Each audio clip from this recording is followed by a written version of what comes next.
melakukan dekret ini. 23 Juli dini hari, Gus Dur mengeluarkan keputusan kontroversial, dekret presiden yang dibacakan juru bicaranya Yahya Stakuf. Setelah melihat dan memperhatikan dengan seksama perkembangan politik, sontak keputusan Gus Dur ini mengundang reaksi keras berbagai kalangan. Mulai dari tidak adanya dukungan dari TNI, seruan fatwa Mahkamah Agung bahwa maklumat Presiden Gus Dur bertentangan hukum, hingga MPR yang tetap menggelar sidang istimewa tanpa kehadiran sang presiden. Ironisnya, dengan serta-merta pula MPR melantik Megawati Soekarno Putri sebagai Presiden kelima Republik Indonesia.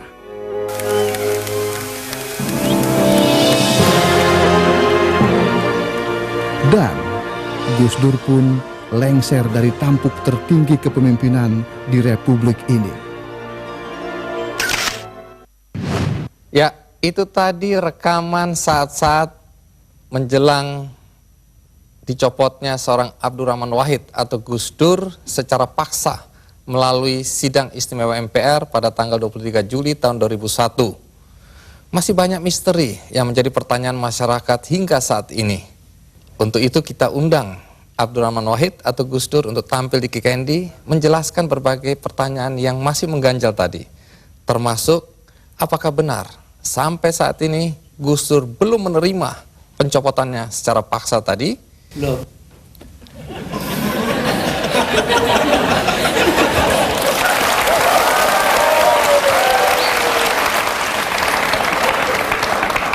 Jadi Gus Dur, tadi itu ringkasan dari peristiwa detik-detik terakhir Anda mengundurkan diri atau mundur atau dimundurkan. Nah, apakah sampai sekarang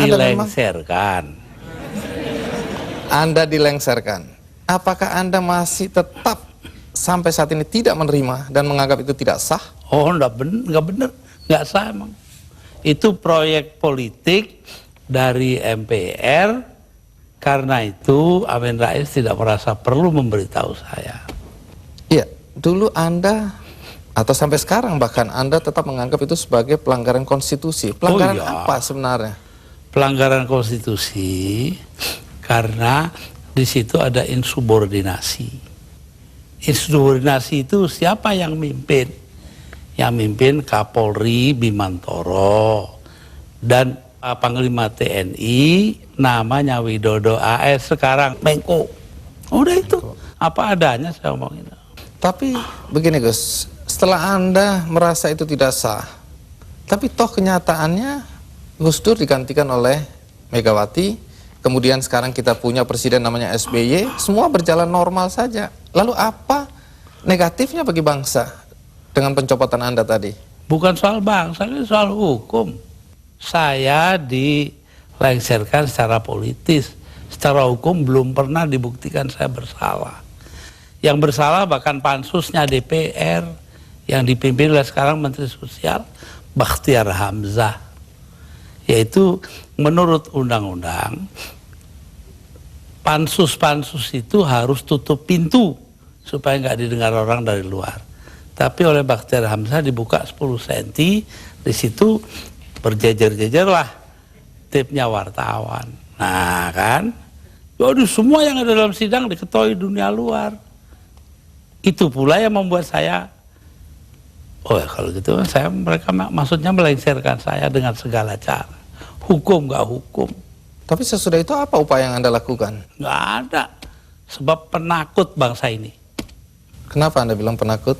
Bangsa ini penakut karena tidak mau bertindak kepada yang bersalah.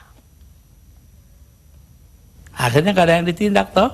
Tapi sekian tahun sudah berlalu Gus, untuk apa rasa penasaran, perasaan? Loh, saya nggak pernah itu terserah bangsa Indonesia.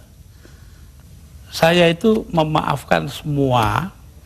Sampai istri saya marah kepada saya karena saya pergi ke rumah Megawati. Tapi kenapa Anda lalu ke Megawati kalau memang Anda marah dan kecewa?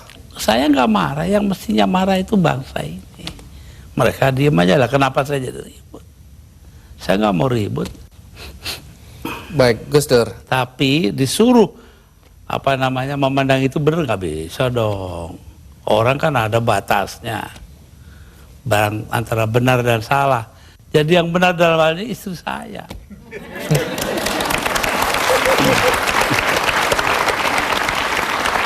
Tapi kenapa Gus Dur nggak mau nurut Tanya sama dia, istri? jangan tanya saya dah.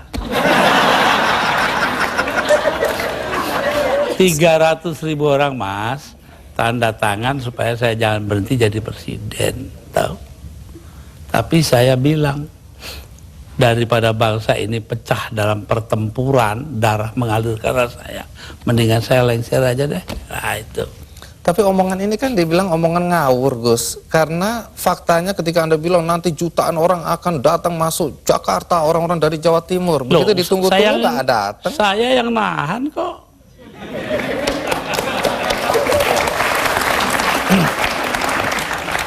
Jadi kalau nggak ditahan sama Gus Dur, datanglah beneran itu ya? Bukan begitu, artinya tetap saja kebenaran kita pertahankan, tapi sikap kita itu jangan sampai bangsa ini perang saudara. Dan itu pengorbanan Anda? Ya bagi saya bukan korban, biasa aja. Nah, satu pemandangan yang kurang elok, Gus. Anda keluar memakai celana pendek dan kaos oblong. Banyak orang bilang itu tidak pantas sebagai presiden Anda tampil seperti itu. Mengapa Anda tampil seperti itu? Lah ya itu supaya saya nggak dianggap presiden. Terus manfaatnya apa dengan dianggap tidak sebagai presiden? Loh, orang dingin hatinya, nggak jadi marah. Tapi Gus Dur, dalam upaya mencopot Anda, siapa orang yang paling bertanggung jawab atas pencopotan tersebut menurut Anda? 2, Siapa? Amin Rais dan Megawati. Mengapa? Hah? Tanya sana dong, kok tanya. Nah, kalau memang Megawati dan Amin Rais dianggap orang yang paling bertanggung jawab atas pencopotan Anda, apakah Anda dendam sama mereka? Lah, ngapain dendam Mama Amin? Artinya Gus Dur sudah melupakan itu, sudah memaafkan. Maafkan, lupa sih enggak. Nah, pernahkah setelah peristiwa ini, apakah itu Megawati atau Amin Rais datang ke Anda untuk meminta maaf? Enggak ada. Mereka merasa dirinya benar, ya sudah. Besok-besok akan terbukti oleh bangsa ini sendiri kok. Pernyataan ini agak bertentangan dengan kenyataan bahwa kelihatannya Gus Dur sama Pak Amin Rais sama Ibu Megawati akur-akur aja, rukun-rukun aja. Saya di dunia ini yang pantas pemimpin Indonesia ya, yang pantas jadi musuh saya cuma satu, Mas. Siapa itu? Pak Harto. Artinya Tapi apa itu pun saya di raya masih ke sana. Masih jadi teman baik saya. Artinya apa itu? Artinya saya nggak punya musuh dong di Indonesia.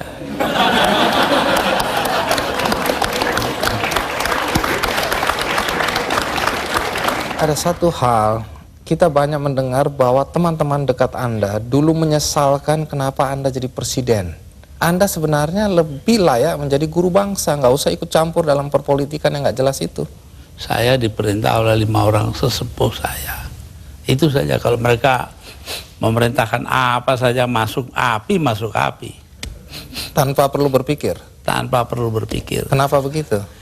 Loh, Selain sesepuh saya itu ini kan, orang pesantren disuruh nurut orang tua. itu nggak bisa ditawar itu Gus ya? Nggak bisa ditawar. 5 orang itu, saya nggak sebut namanya.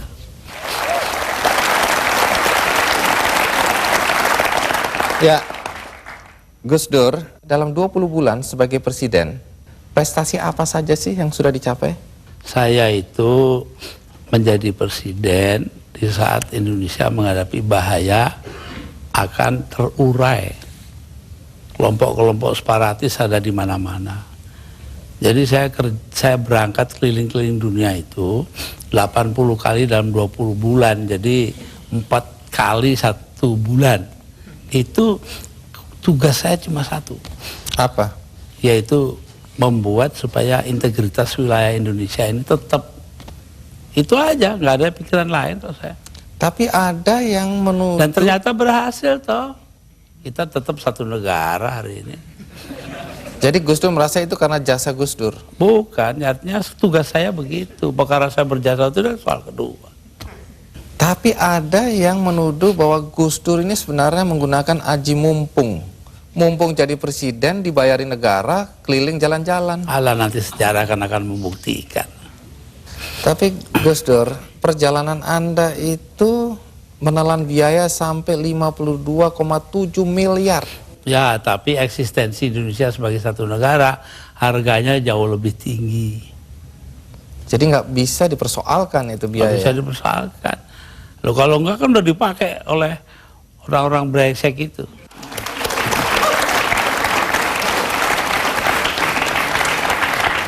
Salah satu yang masih menjadi perdebatan sampai sekarang adalah ketika Gus Dur membubarkan Departemen Sosial dan Departemen Penerangan. Kalau Departemen Sosial dulu, apa alasan persisnya? Sementara banyak orang terlantar yang harus diayomi oleh departemen itu. Persisnya itu.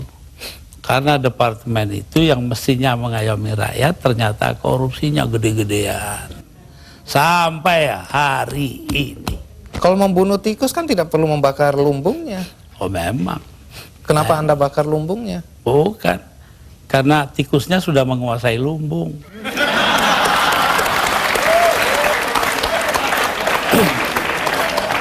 Depan dibubarkan. Kalau Depan jelas. Akibatnya sekarang pers itu sangat tidak terkontrol. Begini Bahkan pornografi sekarang merajalela. ya. Betul. Itu dosa Anda loh. Enggak dong. Dosa yang nyarin. Saya diapa-apakan itu saya bekerja menurut ketentuan Undang-Undang Dasar. Undang-Undang Dasar menjamin kebebasan berpikir. Dan itu hanya mungkin kalau Depan nggak ada. Sekarang nggak ada kebebasan berpikir. Tapi kalau kebebasannya seperti sekarang nggak ada yang kontrol, Gus. Loh, Siapa ya aja bisa. Kita kontrol nanti dong. Siapa yang mengontrol? Ya antara kita aja. Kenapa sih masyarakat juga penting peranannya kok? Memang hanya pemerintah aja. Baik, Gus. Satu lagi hal yang dicatat ketika Anda menjadi presiden dan agak kontroversial, yaitu masalah PKI. Banyak orang begitu khawatir ketika Anda dulu mencabut TAP MPR nomor 25 MPRS 1966. Sebab bertentangan dengan Undang-Undang Dasar, Mas. Tapi itu ada kesan pembelaan Anda terhadap orang-orang ex-PKI Ya dan keluarganya. terserah, kesan nggak kesan terserah. Apa alasan Yang Anda? terpenting itu bahwa tugas mengucilkan PKI itu bukan tugas negara. Itu yang penting. Apa artinya pemisahan agama dari negara kalau negara ngurusin segala hal? Padahal yang menentang PKI kan cuma beberapa gelintir orang aja. Jadi Anda tetap merasa bahwa apa yang Anda lakukan mencabut TAP MPR itu benar? Benar karena bersamaan dengan Undang-Undang Dasar gitu loh. Kenapa? Karena memang Undang-Undang Dasarnya begitu, mau diapain? Begitu itu bagaimana? Ya melindungi semua. Ya itu hasil daripada 7 abad lamanya kita berpancasila tanpa nama, yaitu yang dinamakan Bhinneka Tunggal Ika. Berbeda-beda tapi satu tujuan. Nah ini yang penting kita ngelihatnya dari situ. Kalau belakangan ini ada kekhawatiran PKI akan bangkit? Kenapa takut? PKI aja ditakuti.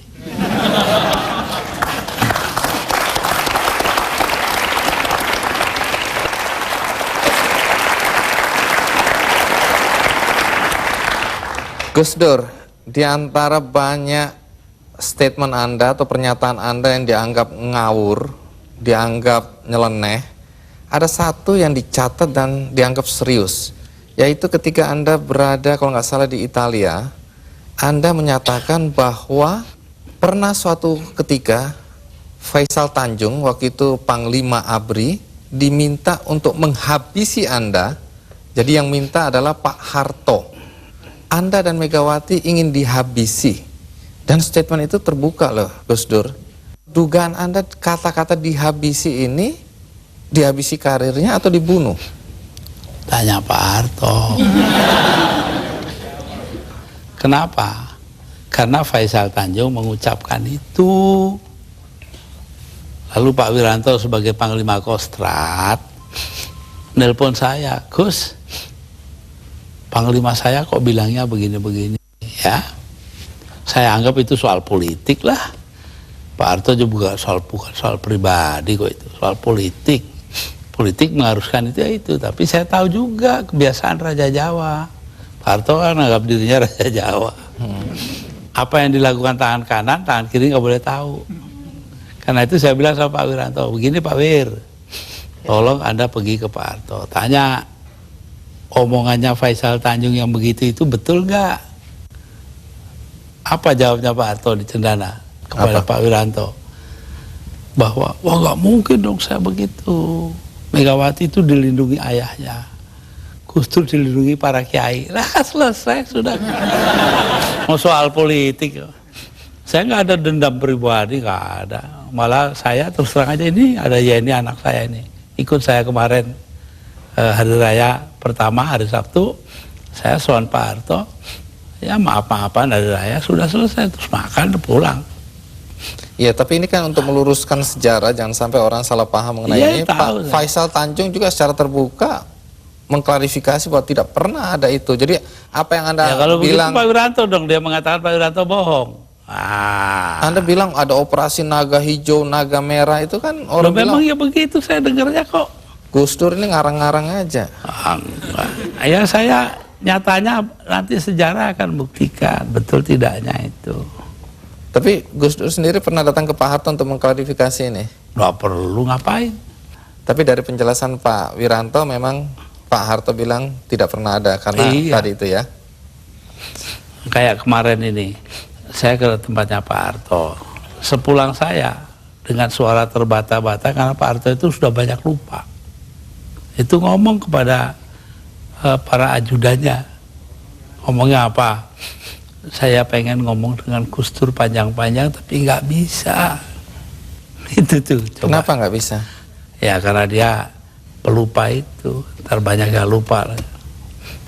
Pak Harto itu orang pinter loh. Jasanya bagi bangsa ini besar sekali walaupun dosanya juga besar.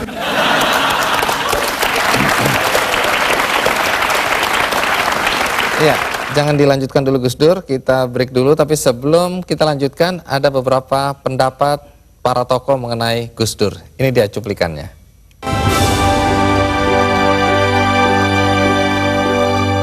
Gus Dur ini manusia yang langka dan kontroversial, aneh, tapi juga jenius. Gus Dur terlalu maju buat Indonesia. Jadi Indonesia sendiri belum siap untuk menerima pemimpin seperti Gus Dur.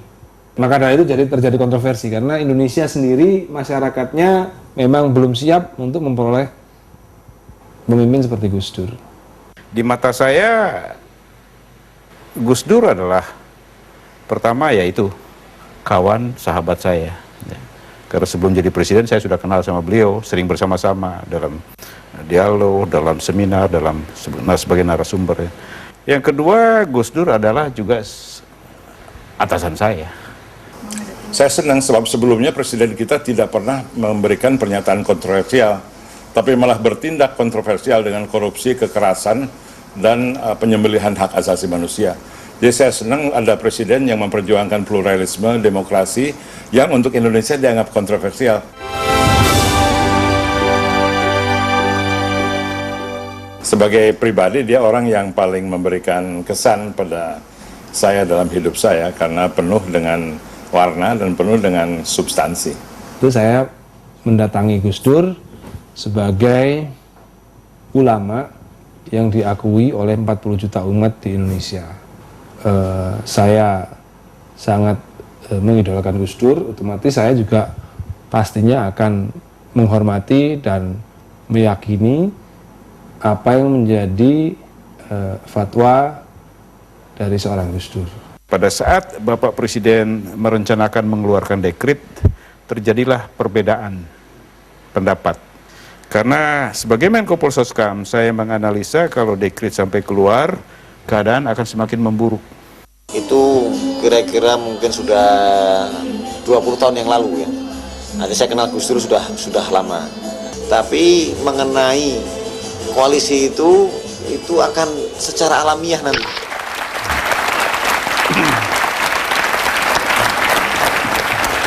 Menjelang 2009, sejumlah nama disebut-sebut sebagai calon presiden. Selain SBY, Megawati, Yusuf Kala, nama Gus Dur juga mulai disebut-sebut. Dari segi popularitas, menurut Lembaga Demokrasi dan HAM yang terbaru, urutannya sebagai berikut. SBY 21%, Megawati 17,6%, Amin Rais 7,5%, Yusuf Kala Wiranto 4,9%, Gus Dur 1,5%. agak lebih dikit, 1,9% Gus Dur. Ayo. Lumayan, 0,4% lebih tinggi. Nah, kemudian Dan yang menang nggak disebut. belum ini. Gus Yang Dur. paling bawah itu.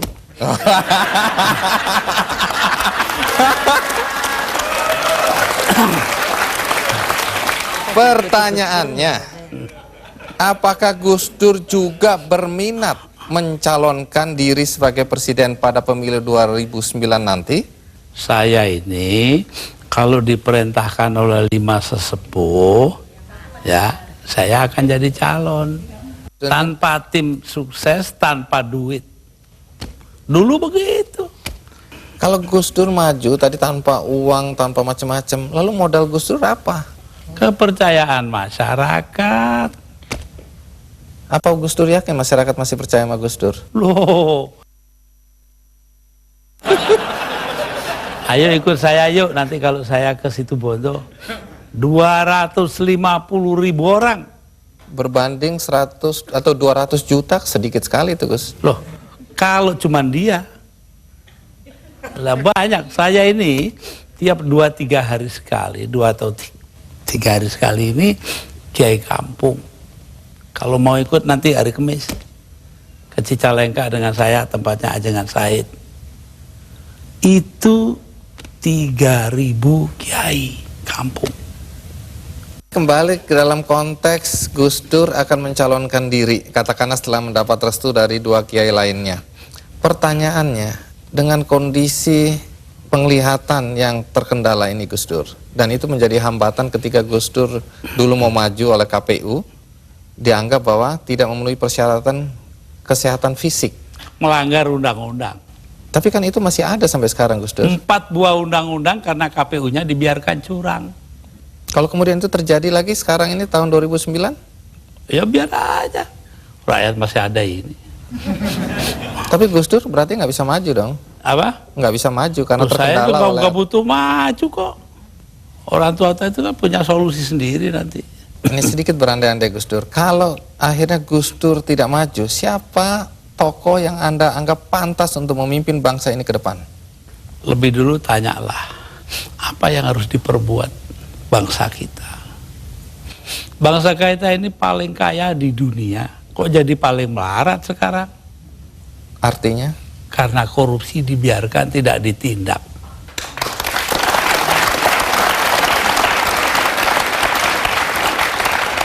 Jadi kalau harus menyebut tokoh, Gus Dur bisa nggak menyebut tokoh? Siapa kira-kira yang pantas dari yang ada? Nanti dong, rahasia perusahaan. Baik. Di sini ada Ibu Sinta Nuria, istri dari Gus Dur. Ibu Sinta, pertanyaan penting nih. Kalau Gus Dur mencalonkan diri lagi dan direstui oleh para kiai, apakah Anda mengizinkan? Saya sebagai istrinya, menjadi apapun, saya akan tetap mendukung. Karena terpaksa atau karena cinta? Jelas karena cinta dong.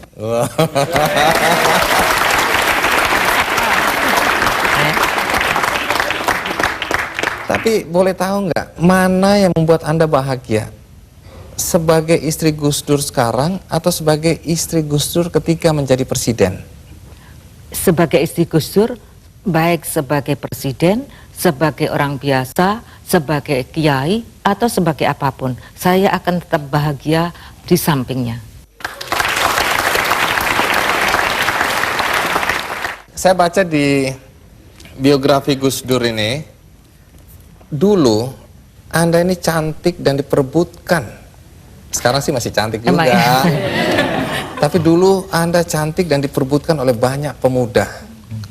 Tapi yang tidak terungkap di sini, mengapa Anda mau kawin sama Gus Dur? Karena itu adalah kehendak Allah.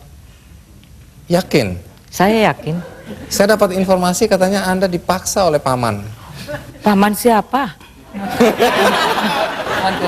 Jadi Saya punya paman. ah,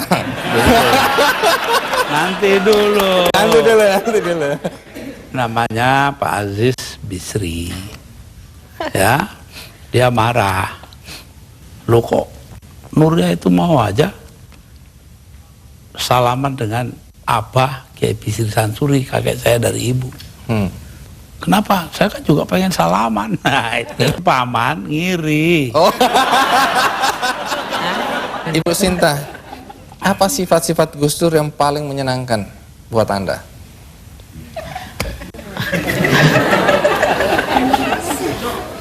Kok kayaknya susah, apa nggak ada ya?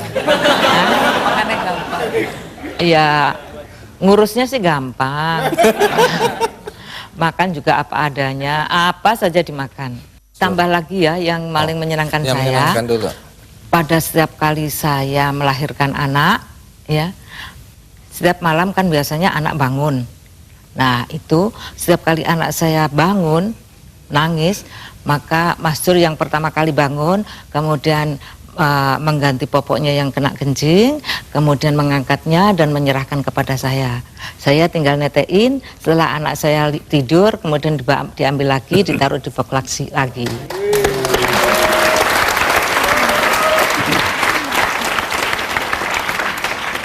Pertanyaannya, kalau yang menjengkelkan, apa sifat-sifat Gus Dur yang menjengkelkan? Yang menjengkelkan ya kalau urusan kesehatan susah sekali diaturnya. Sampai sekarang? Ya sampai sekarang. Baik. Nah, banyak yang tidak paham pada semua tindak atau banyak tindakan Gus Dur, langkah-langkah Gus Dur yang dibilang jurus dewa mabok gitu Gus Dur. Tapi Yeni kelihatannya bisa memahami Gus Dur. Kira-kira bagaimana kita bisa memahami seorang Gus Dur? Atau kita bisa menerima Gus Dur apa adanya, bagaimana caranya, Yen? Yang dikatakan oleh beberapa orang tadi yang diwawancara bahwa Gus Dur itu ahead of his time, sangat jauh melampaui zamannya. Jadi kalau ada seorang kiai dari Pandeglang mengatakan dengan sangat sederhana bahwa Gus Dur ini ibaratnya kepala lokomotif kereta Jepang yang sangat supersonik itu, sementara gerbongnya ini gerbong ya kereta kita sekarang gaya baru ekspres atau gaya baru malam atau apalah. Jadi terseok-seok, nggak bisa mengikuti. Tapi satu hal bahwa Gus Dur ini selalu mendasari tindakannya kepada beberapa hal yang sebetulnya sangat simpel. Keinginan beliau adalah menciptakan perdamaian dan rekonsiliasi. Jadi seperti dikatakan tadi misalnya PKI dan lain sebagainya, itu hanyalah upaya, sedikit upaya bagaimana terjadi rekonsiliasi di antara sesama anak bangsa di Indonesia ini. Itu, jadi sebetulnya tidak ada kontroversinya kalau kita bisa memahami dari gambaran besar seperti itu. Lalu soal tadi kebetulan karena saya ikut menemani pada waktu pakai celana pendek di halaman istana, itu sebetulnya adalah upaya terakhir dari Gus Dur, ya waktu menjadi presiden masih, atau hari-hari terakhirnya lah, untuk mengajari bangsa ini untuk berpikir mendahulukan substansi bukan bungkus. Nah, pada saat Gus Dur rajin mengkritik SBY waktu itu, Anda justru masuk menjadi staf ahli presiden. Ya. Apakah Gus Dur tahu atau Anda diizinkan? Sangat tahu, dan saya diizinkan. Ya. Tidak ada masalah, itu urusan dia. Tapi kan ini jadi orang bingung ini lihat, loh itu anaknya Ya biar Gus Dur. bingung. Jadi Gus Dur tidak pernah ikut campur dalam kehidupan Anda? Tidak pernah. Gus Dur, ada satu misteri yang Anda harus ungkapkan pada kesempatan ini. Yaitu katanya kalau Gus Dur tidur, kita ngobrol, kita diskusi, Gus Dur bangun langsung nyambung. Apa betul itu, Gus? Saya dengarkan apa kata terakhir yang saya ingat ya. Nah, tentu mereka belum bicara jauh, dari situ-situ aja pasti. Jadi karena itu saya, wah disangkanya saya denger.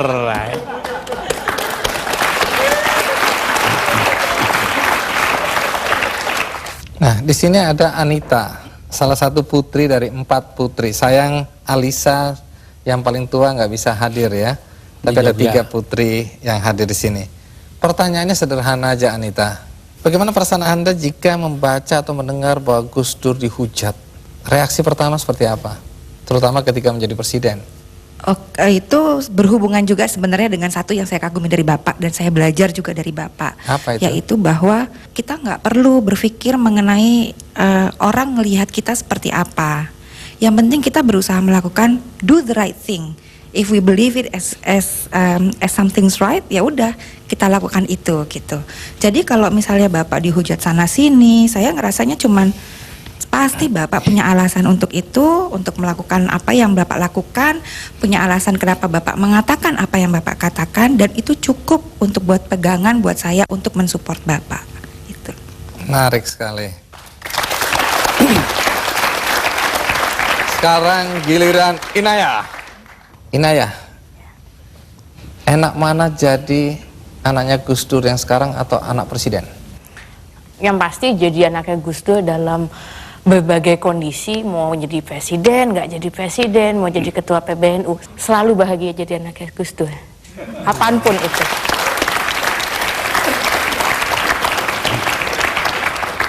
Di Metro TV ada program namanya news.com. Dan di situ ada figur Gus Pur yang meniru Gus Dur. Apakah keluarga nonton acara itu? Iya. Tiap minggu malam itu selalu ada di Pertanyaannya, bagaimana reaksi keluarga ketika melihat tokoh Gus Pur ini? Marah, jengkel, senang, atau apa perasaannya? Yang saya tahu Pak Handoyo itu, Iya. Pak Handoyo itu sangat kagum pada Bapak.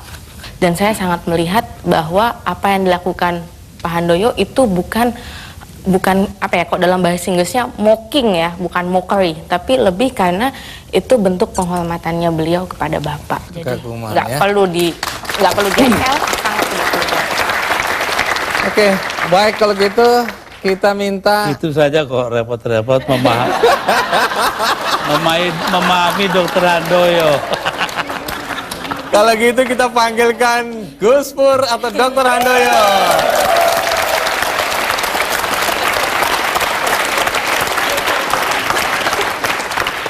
Nah, kalau orang bertanya, Ya, silakan duduk. bagaimana Dr. Handoyo. sikap Anda terhadap Gus Pur? Saya bilang, itu advertensi gratis.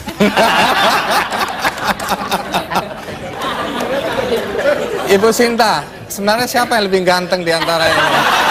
Gus Dur dong. Oh, Gus Dur.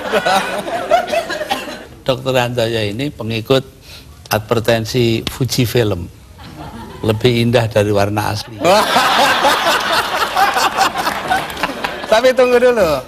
Waktu itu saya tanya sama Dokter Handoyo, Anda udah dapat izin belum dari Gus Dur untuk memerankan Gus Pur? Katanya sudah dapat izin. Apa betul, Gus? Ya, anggap aja udah dapet. Habis mintanya pun begitu, ya udah. Tapi sebelum kita lanjutkan, bagaimana kita lihat Dokter Handoyo menirukan Gus Dur menjadi Gus Pur di news.com. Ini dia cuplikannya. Gimana Gus? Kalau berani ya dituntut sana. Gitu aja kok repot. Iya. Jangan bawa-bawa saya ya. Saya tuh nggak ikutan. Saya datang sendiri, wong saya cuma mau silaturahmi. Gitu aja kok repot sih. Kritik itu penting loh untuk kemajuan. Gitu aja kok repot.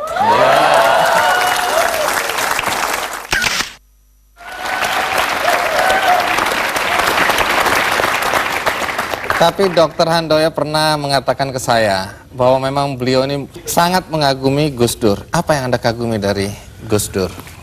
Pertama karena saya kenal biografinya beliau, saya baca. Lanjutnya beliau juga yang saya salut, dia berdiskusi dengan orang-orang yang warnanya pelangi, Pak Andi. Kalau nginjek terminologi politik, mulai dari yang paling kiri sampai yang paling kanan. Tidak pandang suku, agama, ras, bangsa. Dan beliau selalu dalam mindsetnya Gus Dur itu ada paham. Pertama keislaman, kedua adalah keindonesiaan, yang ketiga adalah kemanusiaan. Kemanusiaan ini beliau implementasikan dalam satu kata, demokrasi, pluralisme, kesamaan di hadapan hukum, tidak ada diskriminasi. Anda udah mulai berani menyimpulkan pemikiran Gus Dur ya? Dikit-dikit dapat, Pak Andi. Oleh karena saya baca. Nah, Gus Dur, Dr. Handoyo ini dianggap mampu menirukan Anda secara persis di news.com. Tapi kalau boleh jujur, menurut Gus Dur, apa yang nggak bisa ditiru oleh Dr. Handoyo? Ya nanya-nanya yang keliru, ke dia jangan ke saya. Apa yang nggak bisa berkomentar tentang apa yang tidak bisa dilakukan oleh Dr. Handoyo mengenai Gus Dur? Nah, ini pengakuan yang jujur dari istri ini. Coba apa? Satu hal yang dikenal oleh masyarakat tentang Gus Dur adalah juk-nya.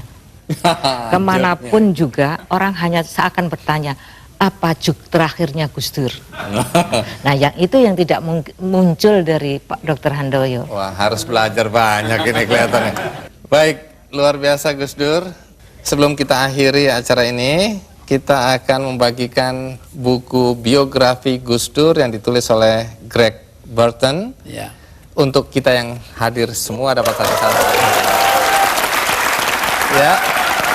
Dan bagi Anda pemirsa yang ada di rumah, Anda juga bisa mengakses buku ini melalui kikendi.com. Dan Gus Dur, sebelum berakhir, kita punya sebuah karikatur untuk Gus Dur. Sebentar. Ini dia.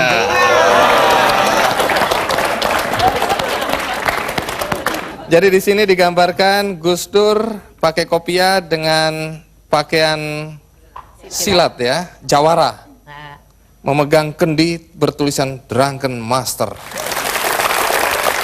Oke Gus Dur, sekali lagi terima kasih untuk kehadiran Gus Dur di sini. Minta maaf kalau ada guyonan yang nggak pas, juga Gus Pur. Ya.